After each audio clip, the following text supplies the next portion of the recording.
I promise if I could somehow not have Zoom kick me off after 40 minutes and instead be able to just go the whole length and just, no mic, no video for however long, I would. I know it's really out of the way. I'm going to try to see if I can get some kind of deal on,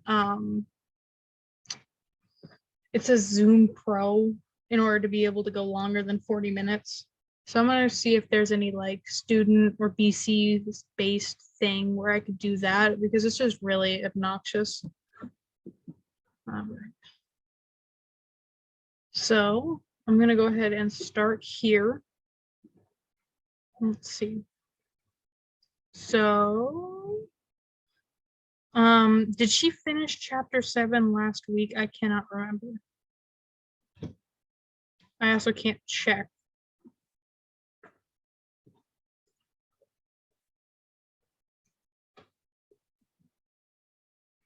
Also ignore this. Just kidding. Anywho, we'll go ahead and get started on this. So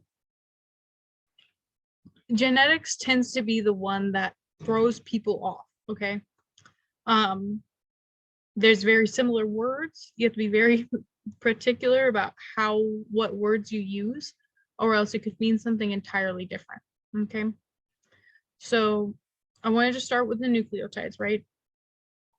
We know the chemical structure, right? We have our phosphate, pentose sugar, and then our base.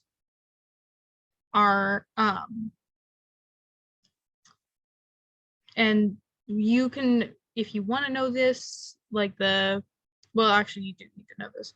And you'll also need to know the peptide bonds and the hydrogen bonds that are in DNA, right? You can find a lot like this one. I can't expand it, but this is a great one to look at, right? You have your sugar phosphate backbone and your nucleotides in the middle. T to A, C to G. Make sure you're able to differentiate your C's and G's, or else you can and will screw up on not only the, I think it's lab 10, not only on that one where you have to go back and forth, because I did that, double check it all the time, but make those letters very distinct. It's going to help you in the long run, okay? You guys know genotype versus phenotype. This is a better outline, more chemical. Also know Watson and Crick. There might be a question about that. Just know that Watson and Crick kind of did their chemicals, the DNA structure, that they technically founded it. I'm going to try to go through this real quick. Yes, you need to know uracil, not thymine, and RNA. You'll know this if you know the structure. Phosphate bond, right? Basically, this is good. Also know that Watson and Crick are Watson and Crick, okay? They are credited with finding the structure of DNA, but it's actually Rosalind Franklin, who worked on the radioisotope, who founded it. But because she was a woman and because of the time, she was not awarded a Nobel Peace Prize. Also because it could not be given after her death. But she was the one who found it, but Watson and Crick are credited with it. Women. We love women. Anyways. So know the DNA is the instructions, right? It's the blueprint, it's the manual. I think that's about it. These notes are in the slides. You guys can access them. It's a good highlight for the slides that don't have any words, right? Let's see. I'm going to pull this back down though. Okay. So know this slide just at a basic point. So know that the GC content is higher in prokaryotes than in most eukaryotes. And then DNA methylation occurs on with cytokine in eukaryotes, but in adenine in prokaryotes.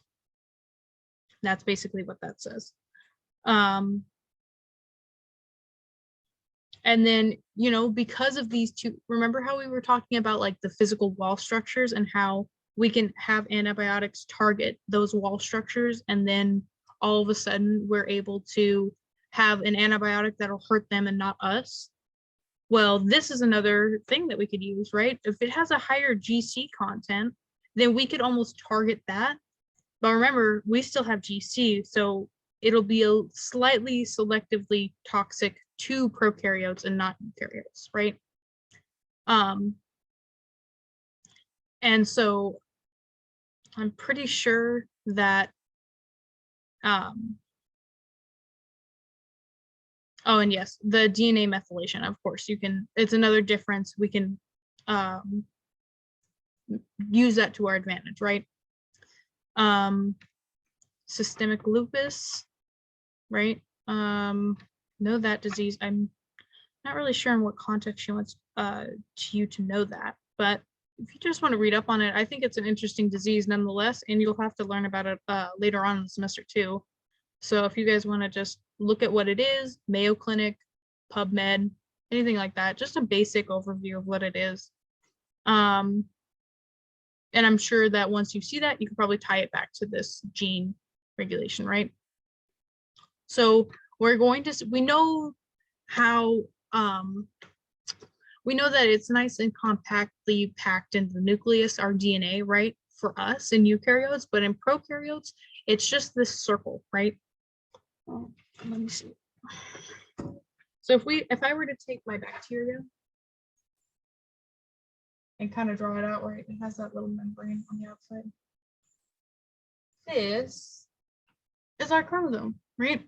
It's a singular circular chromosome. You can kind of see it right here. And remember, I'm going to stand up for this because I think you guys will see it. Remember that it's kind of like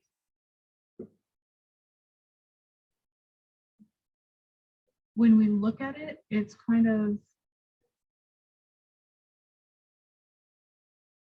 like that, right? It's the double helical structure still, it's just circular. And when we are unwinding, right, it's going to have this kind of bubble, right? And then our enzymes are going to travel, right? It's going to unzip, reform, spit out new DNA, right? But that's, I digress on that one. But know that it's circular and that it's not just a circle, a straight circle, it's a double helical circle. Because I know that can confuse people. Double helical circle. But yes, you won't really need to know this like length thing. But also know that the amount of DNA in each bacteria is different. I'm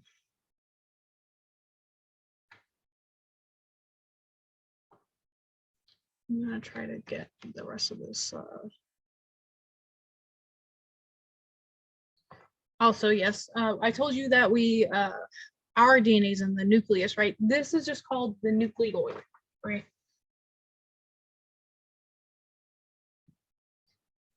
Nucleoid. That's another one.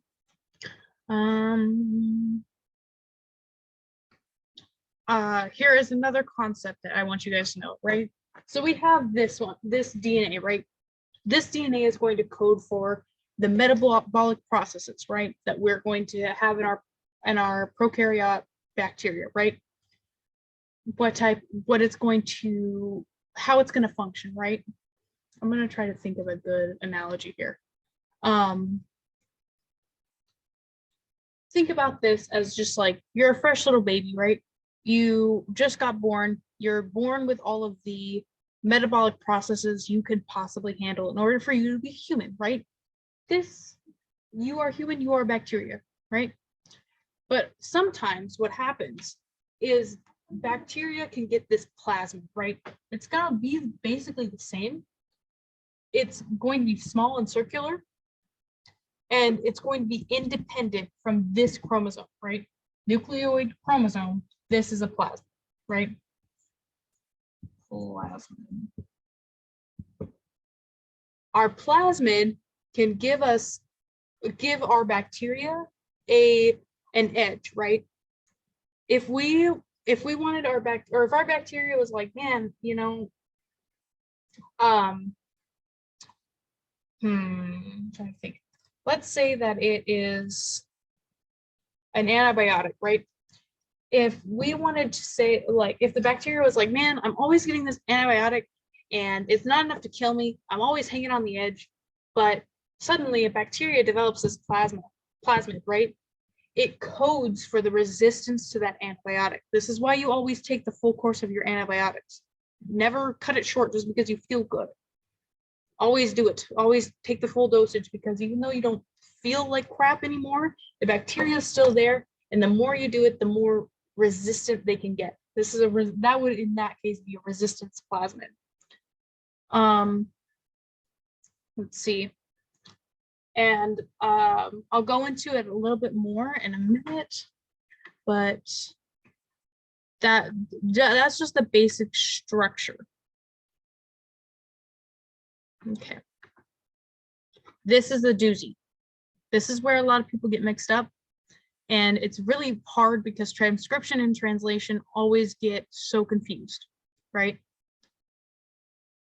Write this down, memorize it, stick it in your brain as hard as possible. It took me forever to get this down, but it is very important to do this, because once you start asking questions about, you know, complex thinking about transcription, you're going to need to know that's DNA to RNA. Not, is that RNA to protein or is that DNA to RNA? Okay, that's going to be that is, yes, she said, this is a slide I really want you to remember. Let's see. Okay. Also, I'm going to stop this share just momentarily and show you guys something else really quickly. This is the mother load that you'll thank me later. Oh no, I'm starting a video.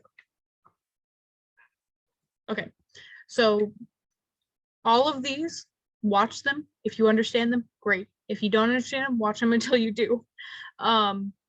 These will help you an unbelievable amount with translation, mutations, conjugation, things like that. There are a lot of videos here because there are a lot of concepts that do need to be described. So this is a great resource for you. I really recommend you to go back and watch them. And maybe you watch them once during lecture, or you watch them once already, and you're like, I get it. You know, like, oh, I didn't know that, but I get it. Go back and make sure that you can recall that information. If you can, you know, jump to the conclusion before the narrator can, perfect. You are on the right track, and you will 100% get this, okay? That's a great resource for you, especially when you're studying for exams, okay? Let me switch back to the slides again. Okay. So this is one of those videos, right? And I was talking to you about how it's a double helical circle and how they unzip at a certain point, right? Let's see.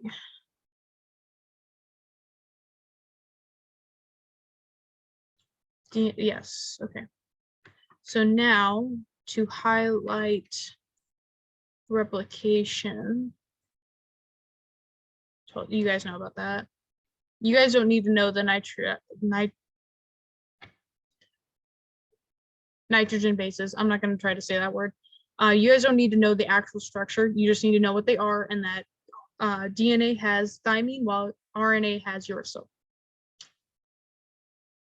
This is another concept that sometimes is hard. The 5' to 3' direction, it sounds really scientific-y, but it's really just what the direction is, right? Because if you look at, you know, our double helical, right? Let's see. if you look at our helix, one side is going to look like this, right? And the other side is going to look like this.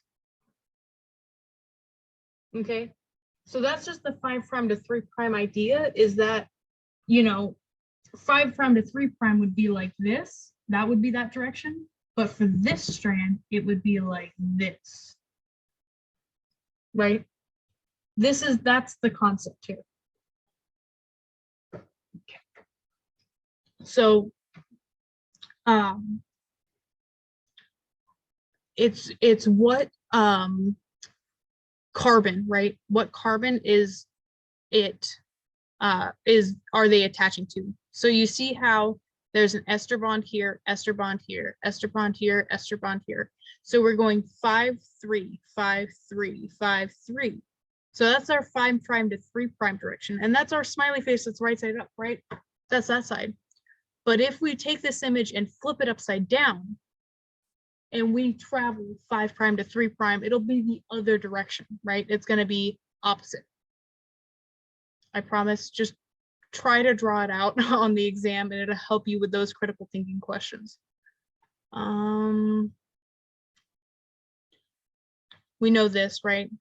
Complementary base pairs. Another great video for you guys to watch. I would love to sit through these and watch them with you, you know, but unfortunately there's only so many hours in the day. This is just basically an outline to the replication. What I would say is, you watch this video, you get it, great, right?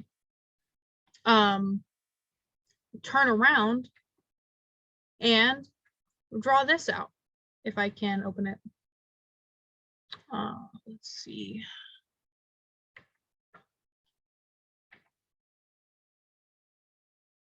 I don't know what is going on. Okay. Oh, okay. I understand what's happening now. Technical difficulties. Moment, please. Skadoosh. Okay. Let's draw this, right? I want you guys to not just look at this and be like, okay, that makes sense. Draw it out. Draw it out 15 times if you have to. If you can do it in your sleep, you're doing it right. Okay? It seems extreme, but I don't want you guys to stress about this. This is the least of your worries. Okay? But, you know, draw this out on your own piece of paper. Make it look really nice and pretty, and do use different colors. Use your own colors, right? This is the same thing I was talking about with your 5' to 3', right? This would be 5' to 3'. This would be, if you're going the same direction, 3' to 5', right? Okay. And usually when they ask you what direction is the leading strand being unwound, you'll say 5' to 3'. But if you ask what the lagging strand, right, because the leading is the top, if you ask what the lagging strand is, how it's being unzipped, you'd say it's 3' to 5'. It's in reference to another direction, if that makes sense. So know this. What is this area right here called? Where the helicase is. What is that area right there? Does anybody know? I want to quiz you guys. You guys can type it in the chat, or you guys can unmute yourselves. The replication fork. Perfect. Thank you. Alrighty, replication fork.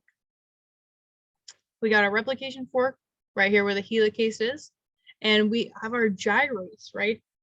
Our gyrase is going to prevent that supercoiling, because think about that rope like a rope, right? If you twist the rope on itself and you do it to where it's kinking up, then it has that's supercoiling essentially. But if you twist it to have just enough, then it'll keep its shape, right? But it won't fold in on itself. But imagine that there are two ropes intertwined, right? If you start pulling on one and unwinding them, it's going to cause the others to supercoil. But because of our gyres, that's not going to happen, and it's not going to damage our DNA, right? Because structure equals function. Okay. So that's what this is our lagging and leading, right? So I switched it up on you guys. I'm terribly sorry, but I was correct that 5' to 3' is always the direction that that bacterial replication will go. So when we say that, it's technically the opposite of the actual strands. So you notice how this is 3' to 5'? Well, it's going to be replicating 5' to 3', even though the strand itself is 3' to 5' in the direction of the replication fork. And that's our leading strand. I hate it because it's opposites, but I love it because it's DNA. Okay, so write this down, copy it down. This is a PDF that's also available underneath that exam 2 stuff. Look, I'll show you exactly where I got it. All right, it's actually up here. My bad. It is right here, right underneath. Man, if it's in the lecture section, I think it's pretty important. Okay, copy it, please. It does you a world, like it does wonders, okay? So we see our primase starting, and wait a minute, we have uracil. This is RNA, right? We're trying to do DNA here. What's up with this? This primase is for RNA, is the RNA primer. This flags our DP3, our DNA polymerase 3, to be like, oh my God, something's happening. I need to continue and pick up where this left off. So eventually the primase will stop.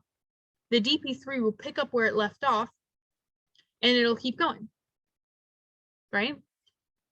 And now you may think, well, why is it the lagging strand if like we're going in one movement anyways? Like, you know, what's the big deal? Well, you constantly have to start over and stop, because as you go, there's a primer here. Here, let me kind of draw it out. I'm going to erase this.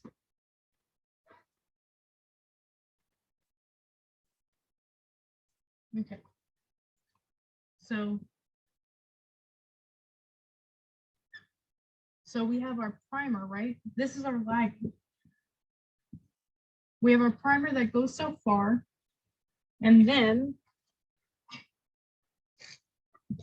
our DP3 decides to kick in and continue, right? But now we need to understand that replication doesn't end there. It's going to keep going, right? Let's say that this is open longer, right? And it crosses down here now. And this bubble is going to stop, right? Our DP3 goes here, but our primase started here. And it went this far. But there's nothing past it replicating yet.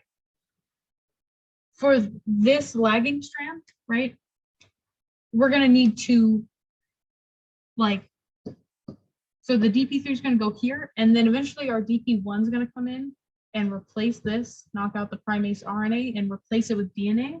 So then, right, this all becomes DNA, right? Our DNA knocks out that primase, and that's going to be DP1. And suddenly all of this is DNA, okay? So if all of this is DNA, and it just wants to keep going this way, but we didn't talk about going this way. We need to go all the way back over here, put another primase in, do another RNA strand.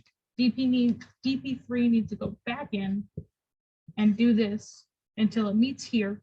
And then this is all RNA, or this is all DNA, but this is RNA. So we have to go 2 steps forward, 1 step back, 2 steps forward, 1 step back.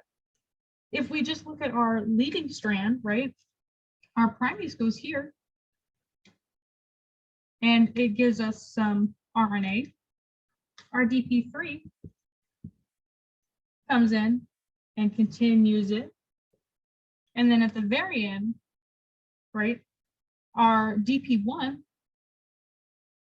comes back in, says, get out. Our DP1 comes back in and makes this all DNA. So this is all DNA. All DNA. But the primase makes RNA.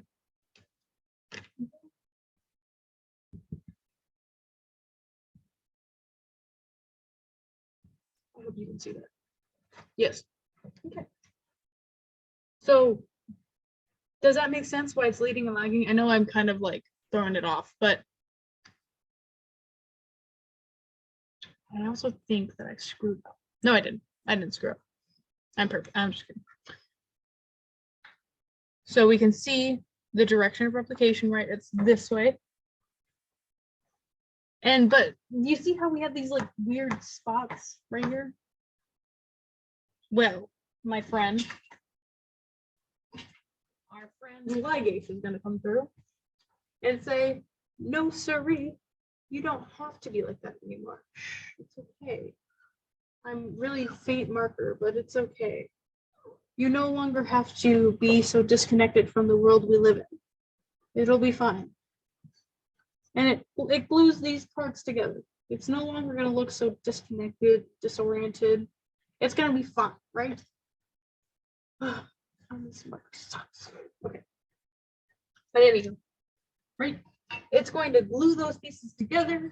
And then what we get is, oh my God, I have this beautiful solid line of DNA. And it's perfectly copied. Okay?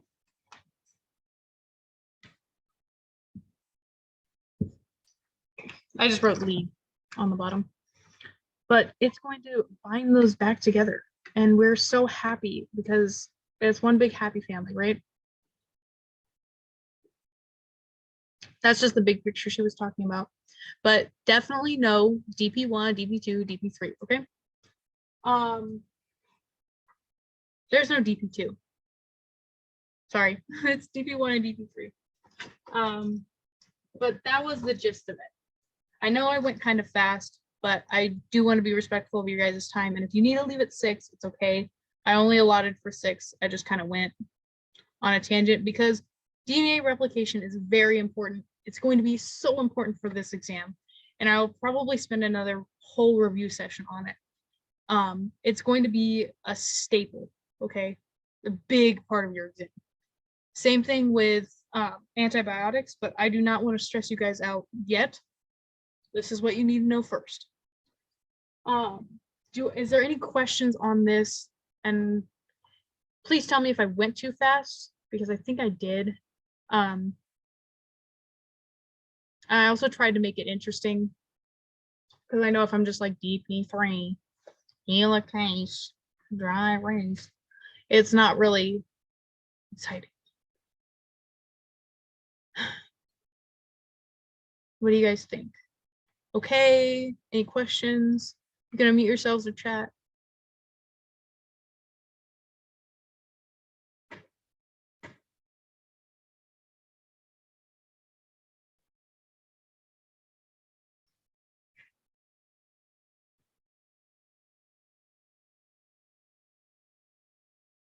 You guys are scaring me with your silence.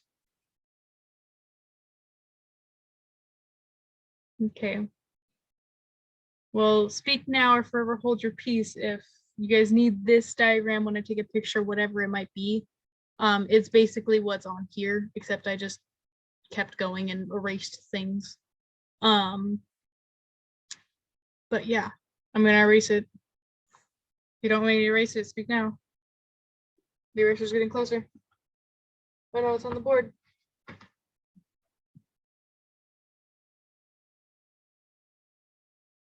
Okay, I don't see anything, so I'm gonna just erase it. If you guys really want me to redraw it, I can, but I digress. Okay.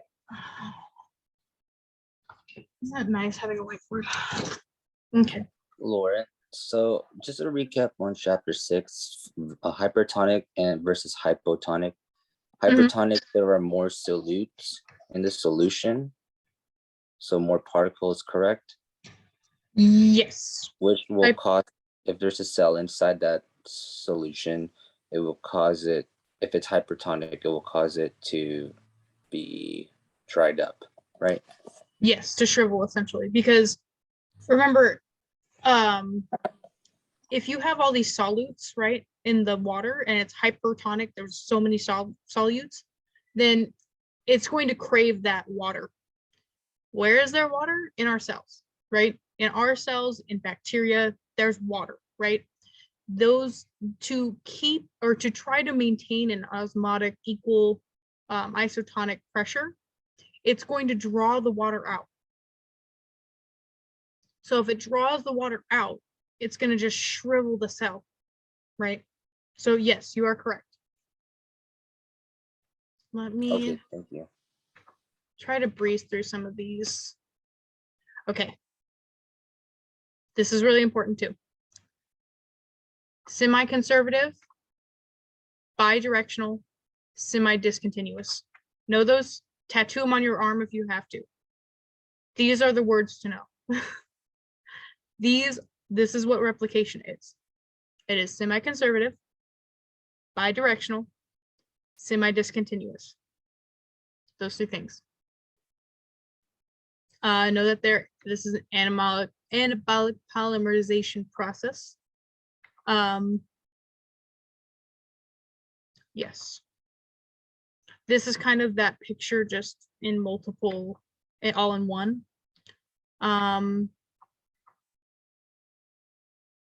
Right. And then this is a recap, right, on that other slide. So we discussed replication. Now we want to talk about transcription. Totally different, right? So transcription is when we want the uracil, right? We want the uracil.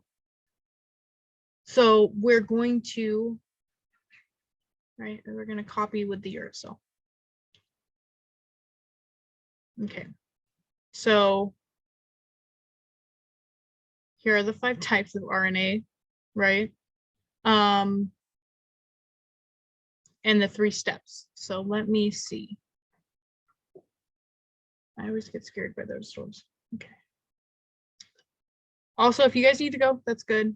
You guys can go. But I will be here, and probably in the next couple of minutes, I'll let you guys go on another break. And if you guys want to come back, we can vote on that. But anywho. So if we want to copy DNA for replication, that's what we would do, right? We would do DNA replication. But if we did transcription, it's so that we can produce proteins, right? Amino acids. That's going to be our ribosome bubble that we looked at. So when we create this type of RNA, it's going to run through the ribosome. A complementary RNA is going to meet it. And then once that complementary RNA meets it, it's going to give us an amino acid sequence. Sorry. Anyways, so remember these 3 steps? Let's see. Yes. So initiation, elongation, and then termination, right? And remember, I'm pretty sure that there is no, I don't think so. But remember that,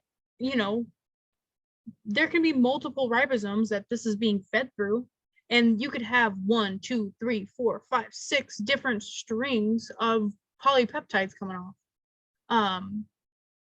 So remember those 3 steps and termination with the either hairpin loop or the row dependent. So the hairpin loop is going to be row independent, and row dependent is going to be different. That's just basically those 2 termination sequences. You'll just need to define those, really. You guys will need to know the 2 different subunits of ribosomes. We have a 30 and 70S, and I'll show you guys what that means in a second. So you guys obviously know that each 3 nucleotides equals a codon. A codon is what codes for our specific amino acids. Let's see. Oh, no. Okay. I'm sorry. I've been going through the slides. Here, I'll kind of run through this real quick. This is what I was talking about with those 3 words. This slide, with the 3 words you'll need to know.